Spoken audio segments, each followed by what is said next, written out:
साथियों, भारत का इतिहास सिर्फ 1000 साल की गुलामी का इतिहास नहीं है, सिर्फ हार और निराशा का इतिहास नहीं है।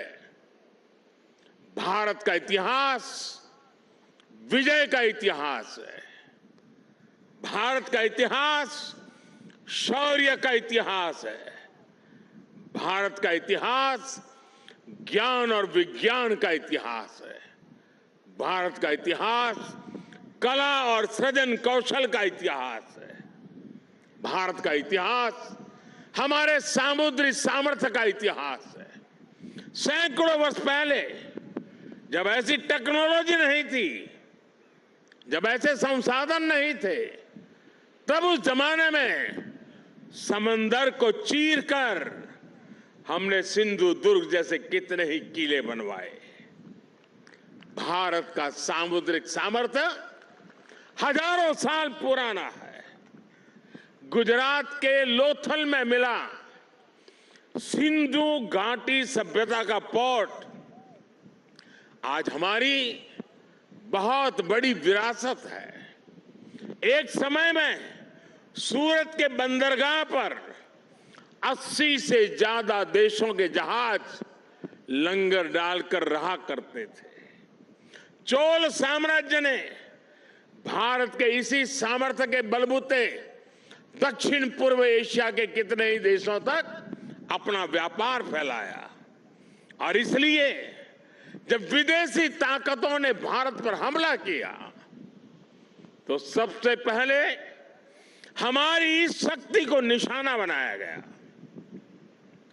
जो भारत नाव और जहाज बनाने के मशहूर था, उसकी ये कला, ये कौशल, सब कुछ ठप कर दिया गया। और जब हमने समंदर पर अपना नियंत्रण खोया, हमने अपनी सामरिक आर्थिक ताकत भी खो दी।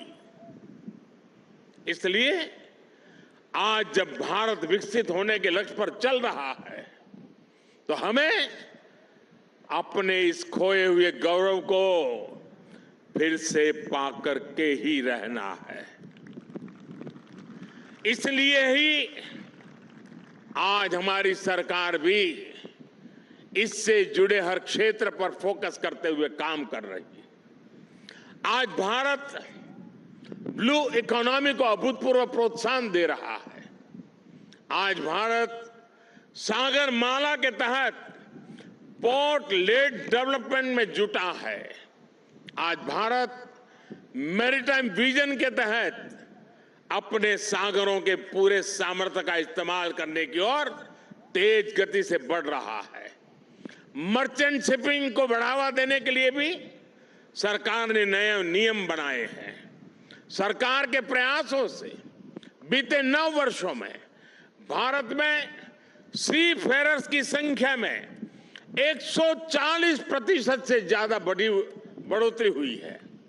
मेरे साथियों, ये भारत के इतिहास का वो कालखंड है जो सिर्फ 5-10 साल का नहीं, बल्कि आने वाली सदियों का भविष्य लिखने वाला है।